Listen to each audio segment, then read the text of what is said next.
Fala galerinha, beleza? Professor Beraldo na área para mais uma daquelas aulonas de biologia, galera. Para você que está querendo se preparar para o vestibular, para você que está querendo arrebentar em todas as questões de biologia, vem comigo. Bora que eu vou dar uma baita aula de biologia para vocês, galera. Fala galerinha, a nossa aula de hoje é de Introdução à Ecologia. Quero apresentar para vocês alguns conceitos básicos de ecologia que todo aluno deve saber antes de realizar qualquer tipo de avaliação. Lembre-se, conceitos básicos de ecologia são aquelas palavrinhas que sempre geram uma certa dificuldade para a gente compreender o que a ecologia estuda, certo? Então bora lá dar uma aprofundada nisso, pessoal. Bom, pessoal, vamos aí então uma introdução bem rápida à ecologia. Alguns conceitos básicos, certo? De algumas coisas que a gente pode saber sobre a ecologia que são interessantes, tá? Primeira coisa, o termo ecologia ele foi proposto por Ernest Haeckel e é uma forma de tentar entender a relação entre os seres vivos e o planeta Terra, ou seja, os seres vivos e o ambiente o qual eles estão inseridos, tá? Dentro dessa ideia de separação de estruturas, a ecologia ela trabalha aqui, ó, nesse ramo, onde você tem a relação dos organismos, população, que seria um conjunto de organismos, comunidades, que seria um conjunto de populações, ecossistema, local onde essas comunidades se estabelecem, e aí biosfera, certo? Para a gente entender um pouquinho sobre esses termos, vamos dar uma olhadinha aqui nessa imagem, nessas considerações. Primeiro, organismo. O organismo está relacionado à espécie. Espécie é todo ser capaz de se reproduzir e de gerar descendentes férteis, ou seja, quando um macho e uma fêmea de mesma espécie eles copulam, os seus filhotes devem ser capazes de também ter filhotes. Isso é a característica de espécie e organismo. Quando eu reúno vários indivíduos de uma mesma espécie, eu vou falar de uma população. Ou seja, a população é um conjunto de indivíduos de mesma espécie. E quando eu pego várias populações e estabeleço esse grupo de várias populações, eu vou chamar de comunidade, já que são indivíduos de populações diferentes, ou seja, de aglomerados de espécies diferentes, que se interagem. Dando uma aprofundada antes de ir para ecossistema, nós temos alguns fatores antes ali de ecossistema, como por exemplo o biótopo, certo? Que é o ambiente onde vai se concentrar a comunidade, que é o conjunto de populações, mas mais especificamente olhando apenas para os fatores abióticos daquele ambiente. Esse é o biótopo. Quando eu falo do clima, quando eu falo do relevo, temperatura, pluviosidade, eu estou falando da característica de um biótopo, tá? Agora, quando eu falo do ambiente de sobrevivência de uma determinada população e não de uma comunidade, eu estou falando do habitat. É o habitat da população daquela espécie, certo? E por fim, o nicho ecológico, certo? É o conjunto de atividades que uma espécie realiza dentro do seu habitat. Ou seja, quando eu falo da onde aquele indivíduo se alimenta, do que ele se alimenta, dentro daquele espaço, isso é nicho ecológico, certo?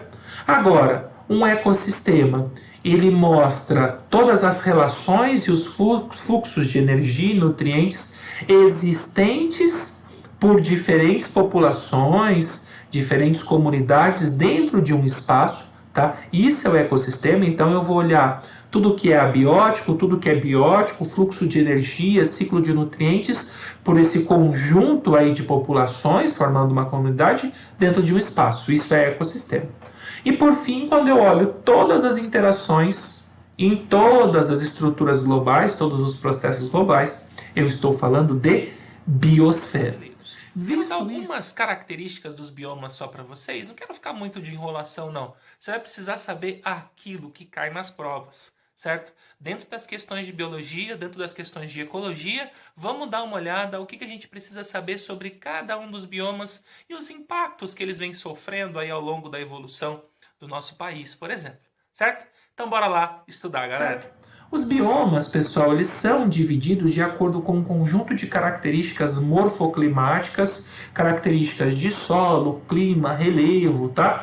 Todas essas estruturas definem um bioma, tá? Por exemplo, o bioma tundra, bioma que é encontrado no extremo norte do planeta Terra, é um bioma sem vegetação, com uma camada que a gente chama de permafrost, permafrost, desculpa, que é uma camada de gelo constante que impede o desenvolvimento de seres vivos do reino vegetal, dificulta muito a presença de uma grande variedade de espécies, tá? Esse é um bioma extremamente frio. Um pouquinho mais abaixo dele, a gente tem ou taiga ou floresta boreal, dependendo da nomenclatura que a gente usa, que ela é característica por apresentar um grande número de gimnospermas, sendo também chamada de floresta de coníferas. Aí eu já tenho um aumento da biodiversidade nesse espaço, tanto vegetal quanto animal, porém ainda é um bioma extremamente frio, que dificulta a vida da maioria dos seres vivos. Mais abaixo um pouquinho eu tenho as florestas temperadas, que são divididas em temperada pluvial, que tem um inverno bem mais tranquilo e chuvas intensas no verão, e a floresta temperada sazonal, que tem um inverno mais gelado, com neve, o maior número de coníferas existentes dentro desse bioma, tá? Os biomas de floresta tropical, que são divididas de novo em pluvial e sazonal. Pluvial são aquelas que têm clima quente e úmido com chuvas intensas, certo? E a floresta tropical sazonal é a típica savana, tá? Onde você tem uma estação seca bem marcada e uma estação chuvosa muito bem marcada, tá bom? Os biomas podem ser observados também como campos ou desertos temperados, a gente pode chamar também de pradaria ou estepe.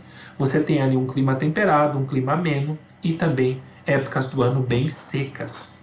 Chaparraus, bosques ou arbustos, não importa, são regiões de clima mediterrâneo, tá? Chuvas existentes, temperaturas ali sempre média para baixa, tá? Temperaturas amenas no inverno, e o verão, uma época um pouquinho mais quente e mais seca, sem chuvas bem marcadas.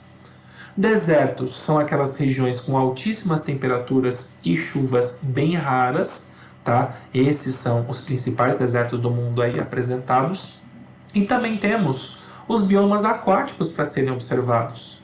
Aquáticos dulcícolas nós temos lagos, córregos e rios.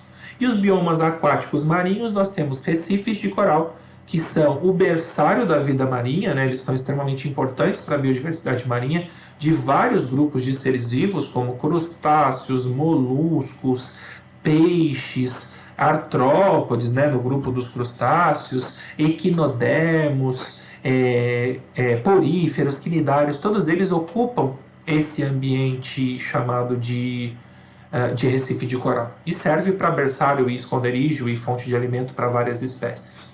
Nós temos as regiões bênticas, certo? Dentro do oceano, aí a gente já está falando em mar aberto. As regiões pelágicas, tá? Que são aquelas regiões onde você tem as partes mais profundas, tá? E temos as regiões de estuário, que são os espaços entre a transição ali do ambiente dulcícola para um ambiente salgado. E por último, as zonas de entre marés, que são aqueles espaços onde você tem a constante mudança entre ambiente aquático e o ambiente aéreo. Ou seja, no momento de maré alta, todo aquele espaço está encoberto. No momento de maré baixa, todo aquele espaço está exposto. Todo aquele espaço está exposto ao ar. Tudo bem?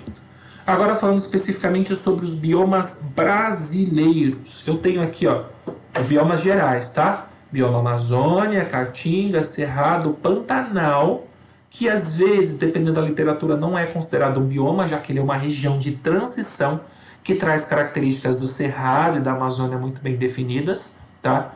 O bioma Mata Atlântica, que também tem as suas subdivisões, mata de cocais, mata de araucárias, tá? E o bioma dos Pampas, ou campos de altitude, ou campos sulinos, como eles são chamados. E aqui, os biomas costeiros, tá? A gente pode considerar, por exemplo, as regiões de restinga, que são ali extremamente importantes entre a conexão da faixa litorânea com o continente, tá?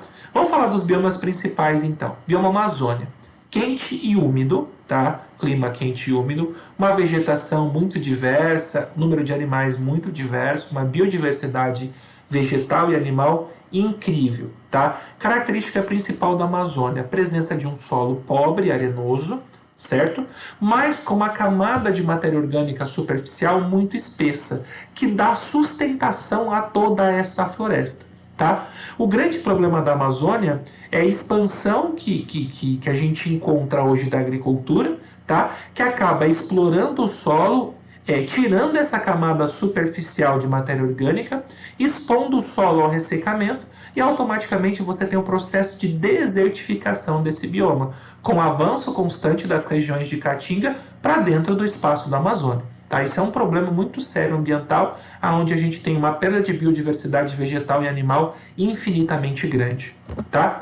Bioma Caatinga é um bioma de clima quente e seco, tá? Com chuvas muito raras, podendo chegar aí até 60 graus Celsius a temperatura do solo, estação seca quase que o ano todo. Dependendo da região de Caatinga no Brasil, no agreste mesmo brasileiro, você tem chuvas aí em um ciclo de 3, 4 anos que elas não acontecem, aí elas vêm uma época de chuva, depois desaparecem de novo, tá? A vegetação é muito marcada por cactáceas, né, plantas que resistem ao clima seco, com presença de espinhos e outras adaptações para a vivência em um espaço tão inóspito, assim, tão difícil de ser habitado.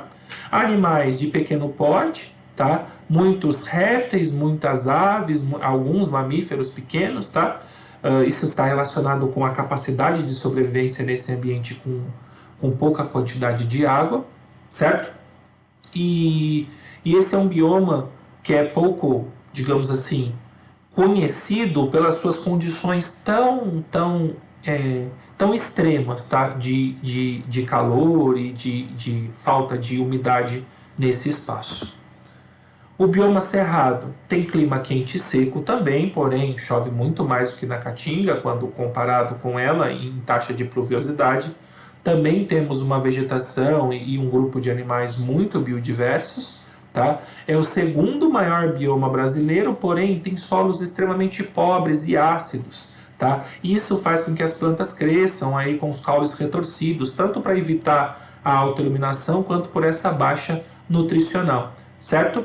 O cerrado ele tem uma característica bem interessante, né, que é a existência dos ciclos de incêndios naturais, que são os responsáveis por fazer a seleção natural das espécies que vão sobreviver dentro desse bioma. As plantas elas são adaptadas a isso com um suber extremamente grosso, tá? Que esse suber, essa casca, ela vai queimar, mas vai manter a árvore viva.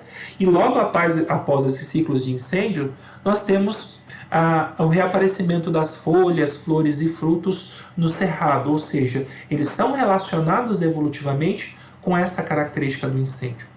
Hoje, o cerrado está sendo muito explorado pelo avanço da agricultura e da pecuária, retirada de madeira, produção de carvão. Tudo isso está degradando muito esse bioma, que é extremamente biodiverso e também pouco conhecido. Tá? Bioma Mata Atlântica é um bioma quente e úmido. Já começo dizendo que é o bioma mais degradado do Brasil. Hoje nós temos uma superfície aproximada de 5% do que era a cobertura original do bioma Mata Atlântica, tudo bem? Ele é um bioma que resistiu a vários ciclos de devastação, retirada de madeira, exploração de minérios, plantação de café, produção de gado, os grandes latifúndios de soja, milho, cana, ou seja, foram vários ciclos de devastação na Mata Atlântica para o desenvolvimento do homem. E isso trouxe um grande prejuízo de perda de biodiversidade para a gente. Mas mesmo assim, dentro desses 5%, nós encontramos um grande número de espécies vegetais e um grande número de espécies animais. Tá? O bioma Pantanal é um bioma de clima semiúmido. Tá? Ele tem chuvas muito bem marcadas durante o ano, tem lá uma época de chuvas e uma época de seca. Nessa época de chuvas, cerca de 80% do Pantanal fica todo coberto de água, tá? Ele é um bioma que vem sofrendo muito com a expansão da agricultura e da pecuária, já que por ser uma região bem plana, facilita a criação de pastagens, a produção aí de gado de corte, tá? Então existe uma grande destruição desse bioma. Ele é um bioma extremamente rico, como foi dito no início da aula. Ele é um bioma de transição, uma área de transição, que traz biodiversidade da Amazônia e traz biodiversidade também da Caatinga, né? Traz biodiversidade de várias regiões, como a gente pode ver aqui nesse mapa, né? Desculpa, da Caatinga não, do Cerrado, tá, pessoal? Traz a biodiversidade tanto da Amazônia quanto do Cerrado, que são biomas muito biodiversos, biomas com uma grande diversidade de espécies vegetais e animais, e esse bioma, pelo ciclo de chuvas e cheias, acaba deixando o solo extremamente rico em nutrientes, que possibilita o crescimento dos vegetais, é automaticamente uma fonte de comida para os herbívoros, e aí toda a cadeia alimentar é alimentada. Tudo bem? E por último, mas não menos importante, o bioma dos pampas ou campos sulinos, tá? É um bioma de inverno um pouco mais frio quando comparado aos biomas brasileiros, pela região sul que ele ocupa, tá? Um verão um pouquinho mais quente quando comparado com o inverno dos pampas, tá? Chuvas moderadas e nas regiões de altitude uma maior marca aí da presença do frio. Vegetação principal são gramíneas por causa da altitude onde esses pampas eles são estabelecidos, tá? São pastagens naturais muito utilizados aí pela pecuária. Há séculos a região dos pampas sulinos já são utilizados para a pecuária, certo? E a agricultura também ela tem avançado muito por esse bioma, muito mesmo. Ele está em constante, digamos assim, prejuízo pelo avanço das culturas, tanto a agricultura quanto a pecuária, realizadas pelo homem. Espero que vocês tenham entendido tudo isso aí que eu falei, pessoal. É uma pequena introdução em ecologia, tá? E aí, daí para frente, a gente vai continuando com mais e mais conteúdos em ecologia nas nossas próximas aulas, certo? Espero que todo mundo tenha entendido, então. E chegamos ao fim de mais uma daquelas aulas de biologia, pessoal. Espero que vocês tenham gostado. Se não entendeu algum assunto, não precisa ficar desesperado, não precisa ficar maluco. Volta no vídeo, ó que coisa boa que é o vídeo. Volta no vídeo, assiste de novo a parte que você não entendeu, certo? Pega, faz a anotação, faz o seu resumo e aí depois você dá play no vídeo de novo, meu amigo. Aqui não precisa preocupação. Precisou, pausou e voltou. Um abraço do professor Beraldo e até a nossa próxima aula, pessoal.